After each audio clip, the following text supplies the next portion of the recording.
$300,000 does not make you rich. It makes you dangerous. Not dangerous in any dramatic sense. Dangerous in the way that matters to the institutions that profit from your financial dependence, because $300,000 is the point at which you reach what physicists would call escape velocity, the threshold where the gravitational pull of financial stress, debt servicing, and institutional extraction can no longer hold you in orbit. Below that number, every financial institution in your life, your bank, your employer, your insurance company, benefits from the fact that you cannot afford to leave. You are locked in a gravity well. The deeper you sit, the harder it is to climb out, and the more energy every dollar loses on the way up. Interest payments face suboptimal rates, unfavorable terms. These are not accidents. They are the physics of being financially captive, but at $300,000, the math changes. The gravitational pull weakens. Your trajectory bends upward instead of curving back down, and every institution that was profiting from your inability to leave suddenly has to compete for the right to keep you. If you are in your 40s right now, this threshold matters more than any other financial number you will encounter, and I am going to show you exactly why. In this video, I am going to walk you through 3 things that nobody in the financial advice industry has any incentive to explain clearly. First, I will show you why the decade between 40 and 50 is a financial trap that most people only recognize in the rearview mirror. Second, I will break down the internal banking model that reprices your entire financial life once you cross the $300,000 threshold, and why that repricing compounds for the next 2 decades. Third, I will give you the exact 3-step sequence that turns $300,000 from a fantasy number on a spreadsheet into an engineering problem with a solution. This is not a video about wealth. This is a video about crossing the escape velocity line, the point at which money starts working for you instead of against you. Before we go further, I need you to hold one image in your mind for the rest of this video. Picture a gravity well, one of those curved funnel diagrams you might have seen in physics class. At the bottom of the well, everything spirals inward. A dollar that enters the system near the bottom loses most of its energy to friction before it can climb out. Your mortgage interest, your credit card fees, your insurance premiums, your opportunity costs. These are the friction. They pull every dollar you earn back toward the center. Now picture a spacecraft sitting near the rim of that well. It still feels the pull, but it has enough velocity that the pull cannot capture it. One more burn of the engine and it is free, moving outward, gaining speed. With the same gravitational forces that once trapped it, now irrelevant. $300,000 is the rim of the financial gravity well. Below it, your money decelerates. Above it, your money accelerates. The same dollar behaves completely differently depending on which side of the rim you are on. Hold that image. We are coming back to it. Quick note, I built a free gravity well calculator that maps your current savings against the $300,000 escape velocity threshold. It uses Federal Reserve Survey of Consumer Finance's data to show you exactly where you sit relative to others in your age bracket. No account needed. No financial data stored. Link in the description. Here is why your 40s are the decade when the gravity well is deepest. The Federal Reserve's 2022 Survey of Consumer Finances, the most comprehensive data set on American household wealth, reports that the median retirement savings for households aged 35 to 44 is approximately $45,000. The average is higher, at roughly $141,500, but that average is skewed by a small number of high balance accounts. The median tells you what the typical household actually has, and the typical household has $45,000 standing between them and 3 decades of retirement. Your 40s are when 4 invisible costs converge and begin compounding against you simultaneously. Invisible Cost 1. The Lifestyle Inflation Trap. The Bureau of Labor Statistics Consumer Expenditure Survey consistently shows that household spending peaks between ages 35 and 54, but the mechanism is more insidious than simple overspending. In your 40s, your spending becomes structural. Your mortgage payment, your children's school fees, your neighborhood, your car payment. These are no longer choices. They are commitments, and each one was calibrated to a version of your income that assumed continued growth when that growth slows. And the Federal Reserve Bank of New York's research shows that earnings growth flattens significantly after the early 40s. For most workers, you are left with an infrastructure designed for a trajectory you are no longer on. Invisible Cost 2. The Insurance Premium Penalty. Health insurance premiums increase with age, and households without substantial liquid reserves often choose higher premium, lower deductible plans because they cannot afford an unexpected $5,000 or $10,000 deductible. According to the Kaiser Family Foundation's 2023 Employer Health Benefits Survey, the average annual premium for family coverage was approximately $23,968. Workers with limited savings effectively pay an insurance premium on their insurance, a surcharge for not having enough cash to self-insure the deductible gap. Invisible Cost 3. The Opportunity Cost Ceiling. Without liquid reserves, every career decision becomes a risk calculation you cannot afford to lose. You cannot take the job that pays less but positions you better for 5 years from now. You cannot start the side project. You cannot negotiate from strength because the other side of every negotiation can see that you need this more than they do. Your income becomes a ceiling rather than a floor. Invisible Cost 4. The Compound Growth Gap. If you are 42 with $45,000 in retirement savings, the median for your age bracket, according to the Federal Reserve's 2022 survey of consumer finances, and you invest it at the historical S&P 500 average of approximately 10% nominal annual return over rolling 30-year periods. Per data compiled by New York University's Stern School of Business, that $45,000 grows to roughly $487,000 by age 65. But if you had $300,000 at 42, the same return produces approximately $3.25 million. The gap is not $255,000 in starting capital. The gap is $2.76 million in ending capital. Compound growth does not add to the difference. It multiplies it.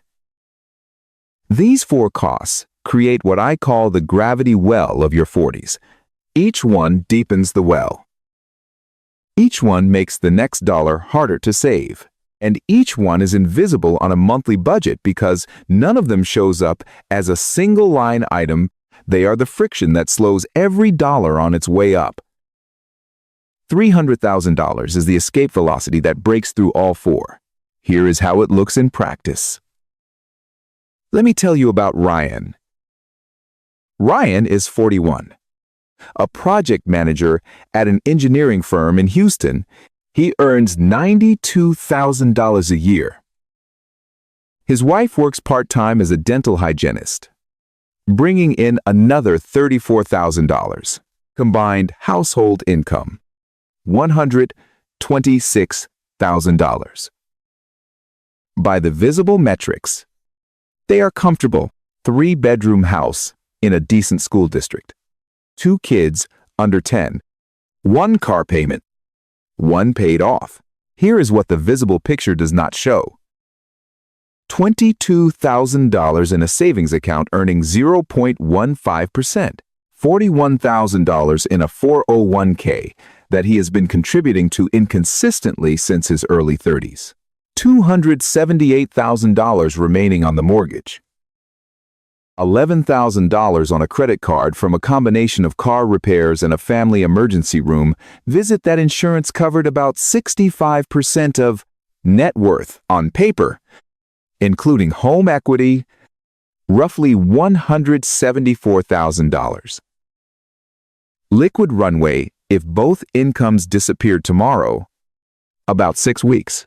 Last spring, Ryan's firm won a major contract in Denver. His manager offered him the lead role, a promotion to senior project manager with a $118,000 salary and equity participation. It required relocating within 90 days. Ryan spent 2 weeks running the numbers in every direction. Selling the house in Houston's current market would net roughly $85,000 after agent fees, closing costs, and the remaining mortgage. Comparable housing in Denver would cost $40,000 to $60,000 more in down payment alone. Add moving costs, the gap between selling and buying, his wife's lost income during the transition, and the deposit on temporary housing. The math did not close. He turned it down. His manager gave the Denver role to someone with less experience but fewer financial constraints. 8 months later, Ryan's division lost a rebid. His team was reduced from 12 to 7. He kept his job, but the promotion track he had been on for 3 years evaporated overnight. Now run the same scenario with $300,000 in liquid reserves. Ryan does not need to sell the house first. He can carry both mortgages for 3 months while the Houston house sells. He can put a full down payment on the Denver property without waiting for the sale to close. His wife has a financial cushion to job search without pressure. He negotiates the relocation package from a position of confidence because his manager can sense he is evaluating the opportunity, not grasping at it. Same person. Same resume. Same opportunity. The only variable that changed was the depth of the gravity while he was sitting in. That is what $300,000 does in your 40s. It does not buy luxury. It buys trajectory, the ability to move toward better opportunities instead of being pinned in place by the physics of not having enough. If you are finding this useful, hit subscribe. Here is why I am telling you that mechanically instead of emotionally, YouTube's recommendation algorithm uses subscription signals as one of its primary ranking inputs. If you watch this video without subscribing, the system has no reliable mechanism to surface the follow-up content to you. I am not asking for a favor. I am describing how the platform's distribution model works. I had a conversation with a former wealth management director at a top 15 United States bank, someone who spent 14 years building the customer segmentation models that determined how every client was priced, serviced, and retained. She left the industry 2 years ago. Here is what she told me. Every major bank uses what she called asset-based service differentiation. Customers are not just sorted by how much money they have. They are sorted by how likely they are to leave and how much it would cost the bank to replace them. Below $100,000 in combined deposits and investments, the model classifies you as a volume account. One of millions. Interchangeable.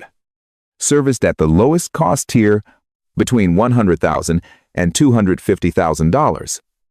You enter what she called the developing relationship band, worth some attention, but not enough to trigger proactive retention. At approximately $250,000 to $300,000, you cross into the retention tier. The bank assigns a relationship manager. Fee waivers appear without you asking. Your mortgage renewal rate improves.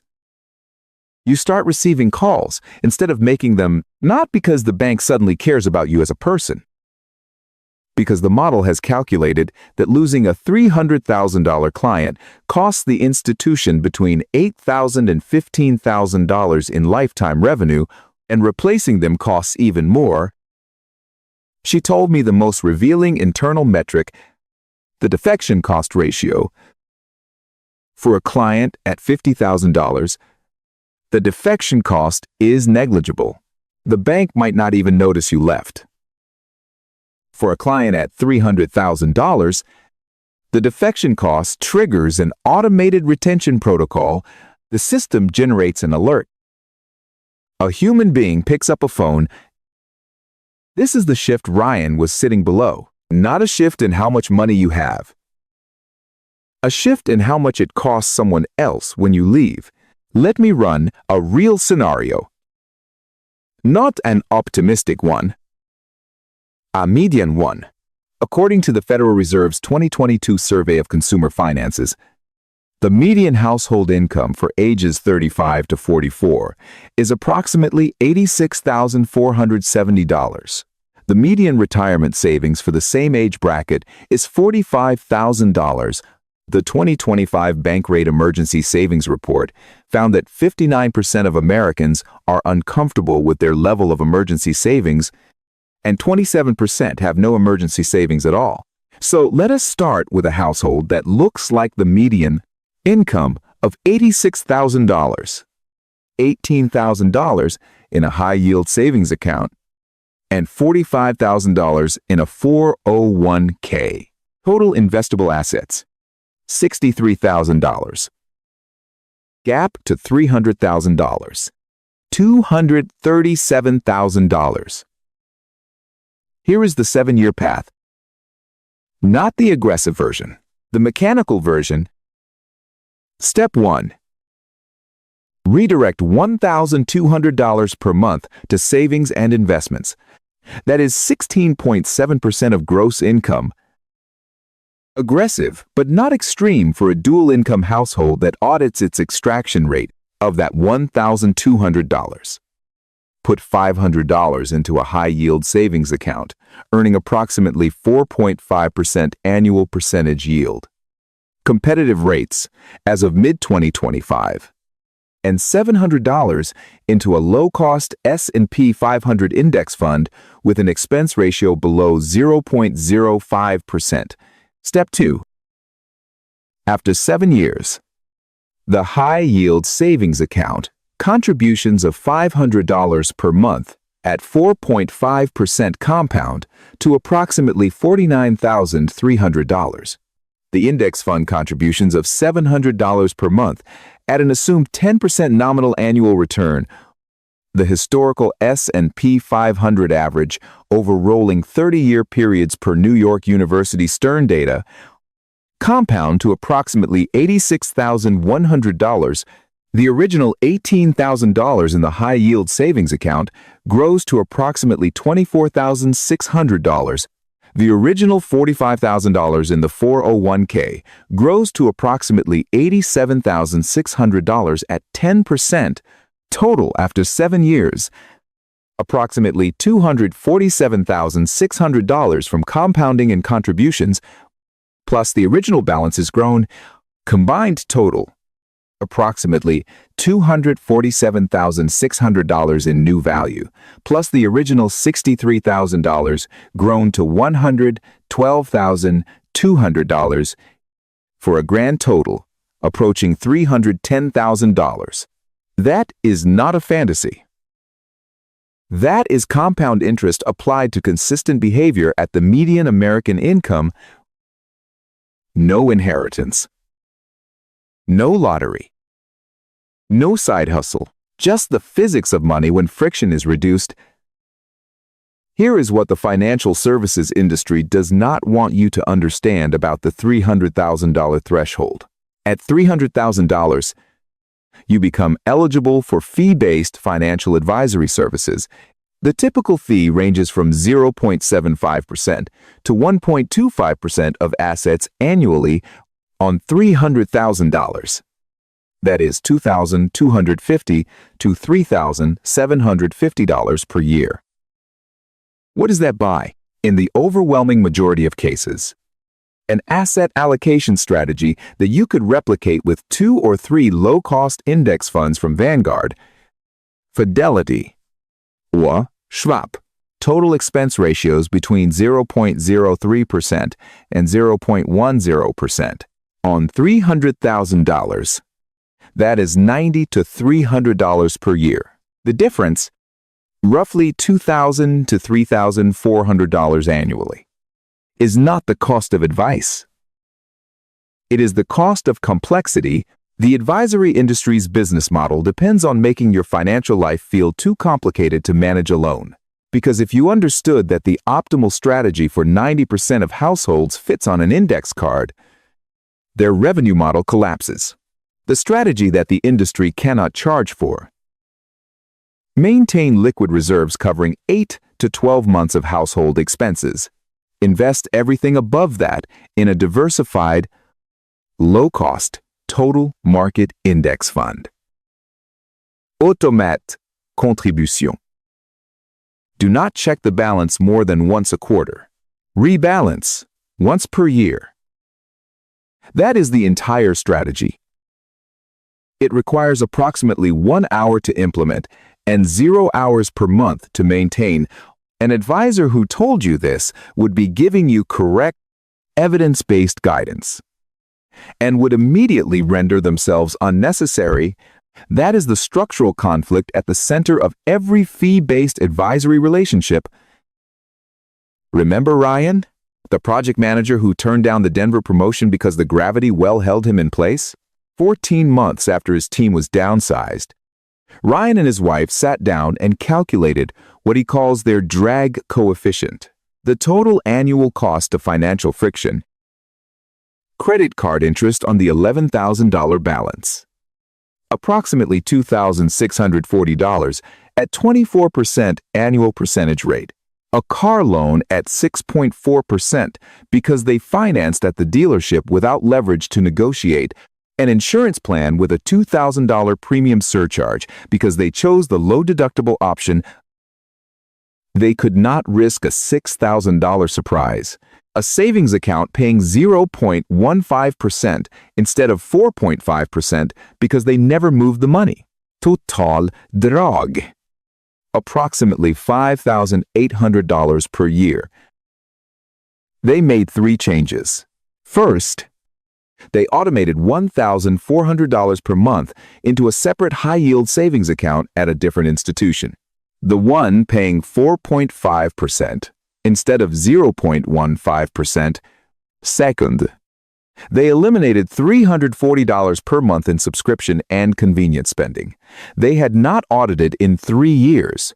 Third, they consolidated their retirement contributions into a single low-cost S&P 500 index fund with an expense ratio of 0.03% within 18 months. They crossed $80,000 liquid. Within 30 months, $155,000. At month 38, their combined investable assets, liquid savings plus retirement accounts, passed $300,000. Ryan's wife, with the financial cushion to be selective, took a full-time position at a pediatric dental practice that offered better benefits and a shorter commute. Ryan, when his firm offered another relocation, this time to Austin, with a $126,000 salary, said yes.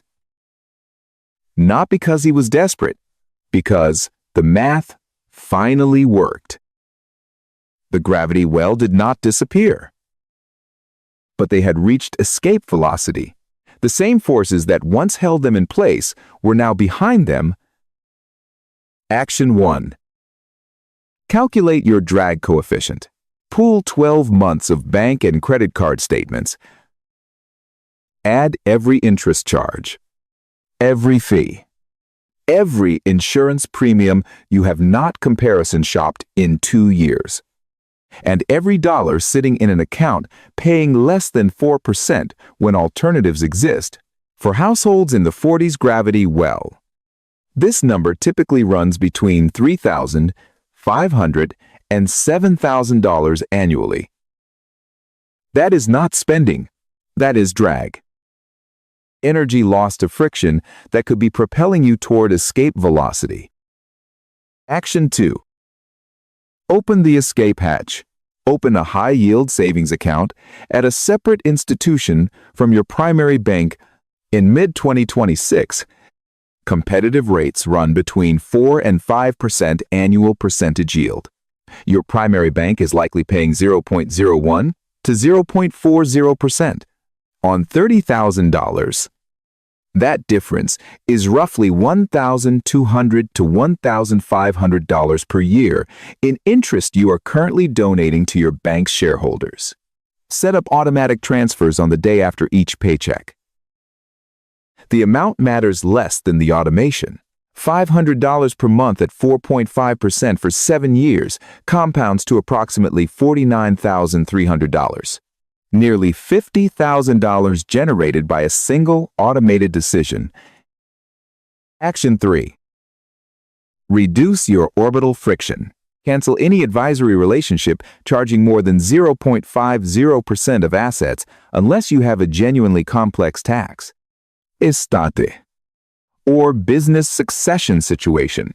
Move retirement investments into a low-cost total market or S&P 500 index fund with an expense ratio below 0.10%.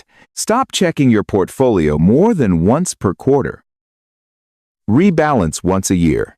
Every hour you spend worrying about market timing is an hour not spent reducing your drag coefficient. Simplicity is not a compromise. It is the mathematically optimal strategy for the overwhelming majority of households. Become the client. The bank's retention model flags, not because you are wealthy, but because you are frictionless. Your 40s are not the decade when it becomes too late. They are the decade when every decision carries the most weight. A financial mistake at 28 has 37 years of compounding to recover. A mistake at 45 has 20. The math does not negotiate. It does not care about your intentions or your plans. It prices time. And time is the one variable you cannot buy more of.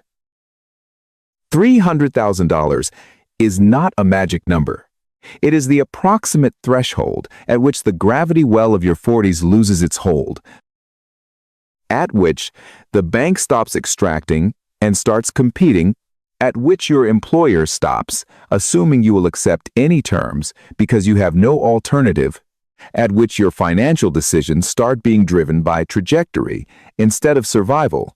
The financial services industry has spent decades building an elaborate mythology around money management, layers of complexity designed to make you believe you need help navigating something that is, at its core, simple. Build the reserves. Invest the surplus. Automate the process. Reduce the friction. The gravity well is real. The forces pulling you down are real. But escape velocity is not a dream. It is an engineering problem, and engineering problems have solutions. Your job is not to fight the physics. Your job is to build enough velocity that the physics works in your favor.